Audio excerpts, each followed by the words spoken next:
Hello students. अगर इस video को आप एक बार क्लिक कर दिए हैं तो दोबारा ना ही आपको छोड़ करके जाना है और ना ही इसको स्किप करना है, क्योंकि इसका महत्व आप लोगों को कल 10:10 में पता चलेगा कि ये वीडियो आप लोगों के लिए कितना ज़्यादा इंपॉर्टेंट है। क्योंकि इस वीडियो में हम ऐसा इंपॉर्टेंट क्वेश्चन को लेकर के आए हैं जिसमें हम 40 एमसीक्यू करने वाले हैं, जो कि कल का एग्जाम के पेपर में आप लोगों को देखने के लिए मिलेगा।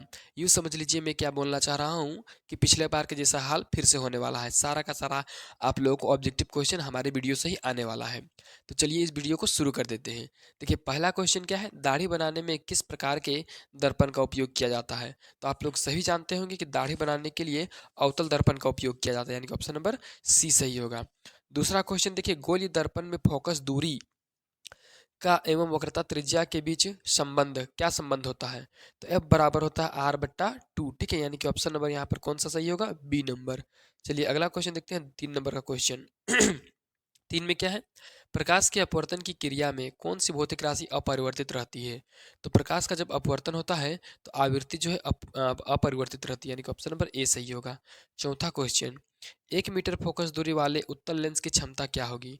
देखिए उत्तल लेंस का क्षमता पूछा है, यानी कि पी पावर पूछा है, पी बराबर 1/f होता है। ठीक है ना, और यहाँ पर क्या दिया है, 1 मीटर फोकस दूरी, तो यहाँ पर एफ की जगह हम एक बैठा देंगे, एक से कट जाएगा, तो इसका आंसर एक आएगा। लेकिन देखिए यहाँ पर दर्पण कैसा है, सॉरी लेंस कैसा है, उत्तल है, तो उत्तल लेंस का फोकस दूरी जो है वो कितना में होता है, माइनस में होता है। ठीक है ना, तो यहाँ पर भी सॉरी जो जो होता है प्लस में होता है। ठीक है ना, उत्तल लेंस का प्लस में होता है, यानी कि ऑप्शन नंबर बी सही होगा। ठीक है, चलिए अगला क्वेश्चन देखते हैं, 5वां नंबर का क्वेश्चन क्या है, 4D क्षमता वाले अवतल लेंस की फोकस दूरी क्या होगी। ठीक है, तो देखिए यहाँ पर एफ पी बराबर 1/f होता है, अगर एफ इधर जाएगा तो पी नीचे आएगा, तो हम लोग इसको क्या लिख सकते हैं, एफ बराबर 1/p लिख सकते हैं। ठीक है, और p का मान देखिए यहाँ पर हम लोगों को दिया हुआ है 4। ठीक है, देखिए जब इसको हम लोग भागा देंगे तो कितना आएगा, 0.25 आएगा। ठीक है, जब इसको 0.5 मीटर में आएगा। ठीक है, जब इसको हम लोग सेंटीमीटर में कन्वर्ट करेंगे तो इसको हम लोग 100 से गुना करना होगा। ठीक है ना, जैसे 100 से गुना कर देंगे तो इसका 25 निकल जाएगा आंसर। ठीक है, यानी कि ऑप्शन नंबर बी सही होगा, 25 सेंटीमीटर। चलिए पांचवा हो गया, छठा क्वेश्चन देखते हैं। क्वेश्चन पूछा है, वाहनों के अग्रद्वीप में किस दर्पण का उपयोग किया जाता है। यानी कि वाहन का जो हेडलाइट होता है, जहाँ पर यहाँ पर बल्ब और ये सब में लाइट आगे जाता है, तो ये जो दर्पण होता है ये किस प्रकार का दर्पण होता है। तो ये होता है आप लोग अवतल दर्पण, यानी कि ऑप्शन नंबर ए सही होगा। चलिए अब 7वां क्वेश्चन देखते हैं, मानव नेत्र के जिस भाग पर किसी वस्तु का प्रतिबिंब बनता है वो है। देखिए मानव का ये नेत्र है और ये वाला आगे वाला भाग है जिधर से हम देखते हैं, और ये पीछे वाला, ये पीछे वाला पर यहाँ पर एक पर्दा रहता है जिसको हम लोग रेटिना या दृष्टि पटल बोलते हैं। यहाँ पर किसी वस्तु का प्रतिबिंब बनता है, यानी कि ऑप्शन नंबर डी सही होगा। चलिए अब 8वां क्वेश्चन हम यहाँ पर देखते हैं। क्वेश्चन क्या है, सामान्य नेत्र का दूर बिंदु क्या है। देखिए कोई भी नेत्र है जो सामान्य है, मतलब कि जिसमें किसी प्रकार का बीमारी नहीं है, तो उसका जो दूर बिंदु है वो अनंत होता है। अगर निकट बिंदु पूछा जाए तो वो 25 सेंटीमीटर होता है। अगला क्वेश्चन, नेत्र में जाने वाली प्रकाश की मात्रा का नियंत्रण कौन करता है। देखिए नेत्र में यहाँ पर एक पुतली होता है, क्या होता है, पुतली, वही अंदर जाने वाले प्रकाश का नियंत्रण करती है। तो 9 नंबर का सही आंसर होगा आपका ऑप्शन नंबर डी। ठीक है, चलिए ये हो गया। अगला क्वेश्चन देखते हैं, चलिए हम लोग 10 नंबर। ठीक है, 10 नंबर क्या है, मानव नेत्र में प्रतिबिंब की प्रकृति क्या है। तो मानव नेत्र में किसी वस्तु का जो प्रतिबिंब है वो बनता है आप लोगों का वास्तविक और उल्टा, यानी कि ऑप्शन नंबर डी सही होगा। 11 नंबर, 1 किलोवाट घंटा निम्न में से किसकी इकाई है। ठीक है, तो 1 किलोवाट घंटा होता है आप लोग का ऊर्जा का इकाई, यानी कि ऑप्शन नंबर बी सही होगा। चलिए अब हम लोग क्वेश्चन नंबर 12 देखते हैं, कुलम्ब किसका एसआई मात्रक है। तो कुलम्ब विद्युत आवेश का एसआई मात्रक है, यानी कि 12 नंबर का ऑप्शन नंबर ए सही होगा। ठीक है, चलिए अब हम लोग देखते हैं 13 नंबर का क्वेश्चन, क्या पूछा है, विद्युत मोटर एक युक्ति है जो परिवर्तित करती है। देखिए विद्युत मोटर किस ऊर्जा को किस ऊर्जा में बदलता है, यही क्वेश्चन पूछा है। तो विद्युत ऊर्जा जो है विद्युत ऊर्जा को यांत्रिक ऊर्जा में बदल देता है, यानी कि ऑप्शन नंबर बी सही होगा। ठीक है, चलिए अगला क्वेश्चन देखते हैं हम लोग यहाँ पर 14 नंबर, जल का विद्युत अपघटन किस प्रकार की अभिक्रिया है। ठीक है, तो ये होता है आप लोग का वियोजन अभिक्रिया, ऑप्शन नंबर बी। अब देखिए 15 number, CuO+H2 arrow then Cu+H2O। देखिए कॉपर ऑक्साइड हाइड्रोजन गैस से अभिक्रिया किया है और कॉपर और जल का निर्माण किया है। तो यहाँ पर क्वेश्चन पूछा गया है क्या, कि दिए हुए अभिक्रिया में किस पदार्थ का उपचयन हो रहा है। उपचयन मतलब ऑक्सीजन जुड़ रहा है, तो किसका उपचयन हो रहा है आप ये बताइए। यहाँ पर हाइड्रोजन का उपचयन हो रहा है, क्योंकि देखिए हाइड्रोजन के पास इधर ऑक्सीजन नहीं है और इधर जाके ऑक्सीजन आ गया है, तो हाइड्रोजन का उपचयन हो रहा है। अब देखिए उसी प्रकार से बेसिक से क्वेश्चन है यहाँ पर 16 नंबर में, दिए गए चित्र में किस प्रकार की अभिक्रिया हो रही है। देखिए यहाँ पर जो आप देख रहे हैं ये कॉपर सल्फेट का विलयन यहाँ पर है। ठीक है, और ये लोहे का किल इसमें डाला गया है। ठीक है, तो जैसे ही कॉपर सल्फेट यानी कि CuSO4 के साथ अभिक्रिया करेगा क्या, तो Fe यानी कि लोहा, तो ये लोहा ज़्यादा अभिक्रियाशील है कॉपर को, तो कॉपर को विस्थापित कर देगा और अपने जाके बैठ जाएगा। तो क्या हो जाएगा आप लोग यहाँ पर विस्थापन अभिक्रिया, यानी कि ऑप्शन नंबर सी हो जाएगा इसका सही आंसर। चलिए अगला क्वेश्चन हम लोग देखते हैं 17 नंबर। निम्नलिखित में कौन प्राकृतिक सूचक का उदाहरण है, ठीक है। तो प्राकृतिक सूचक आप लोग कौन है, तो लिटमस पत्र, यानी कि ऑप्शन नंबर सी हो जाएगा। चलिए अगला क्वेश्चन हम लोग देखते हैं 18 नंबर में। देखिए 18 नंबर का क्या क्वेश्चन पूछा है, किसी विलियन का पीएच मान 10 है, वह निम्नलिखित में से क्या होगा। देखिए 7 से अगर कम होगा तो अम्ल, 7 से ज़्यादा होगा तो क्षार, तो ये 10 है तो क्षार होगा, यानी कि ऑप्शन नंबर डी सही होगा। चलिए 19 में क्या है, दिया गया चित्र क्या सूचित करता है। देखिए यहाँ पर एक आप लोग को चित्र देखने को मिल रहा है।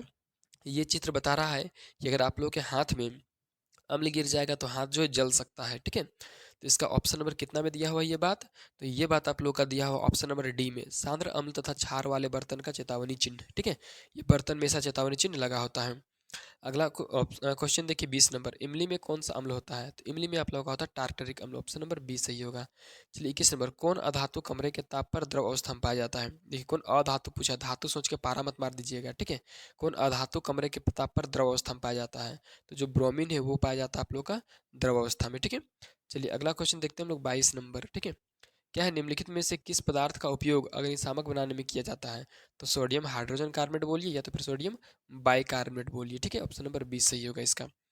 चलिए अगला क्वेश्चन देखते हैं हम लोग 23 नंबर क्वेश्चन, क्या है, आधुनिक आवर्त सारणी किस किस आधार पर बना है, तो आधुनिक आवर्त सारणी बना है परमाणु, किसके आधार पर, तो परमाणु संख्या के आधार पर। लेकिन ये क्वेश्चन आप लोगों को पूछा नहीं जाएगा क्योंकि ये चैप्टर आप लोग सिलेबस से हटाया गया है। चलिए 24 नंबर क्वेश्चन देखते हैं, क्या है, निम्नलिखित में से कौन धातु सबसे अधिक अभिक्रियाशील है, तो सबसे अभिक्रियाशील कौन है, तो पोटेशियम, जो कि ऑप्शन नंबर ए में है। चलिए 25 नंबर का क्वेश्चन देखते हैं, क्या पूछा है यहाँ पर 25 नंबर क्वेश्चन, थोड़ा छोटा ये लीजिए, ठीक है। देखिए क्वेश्चन पूछा है, पृथ्वी की भूप्रकृति में प्राकृतिक रूप से पाए जाने वाले तत्व या यौगिकों को क्या कहते हैं, ठीक है।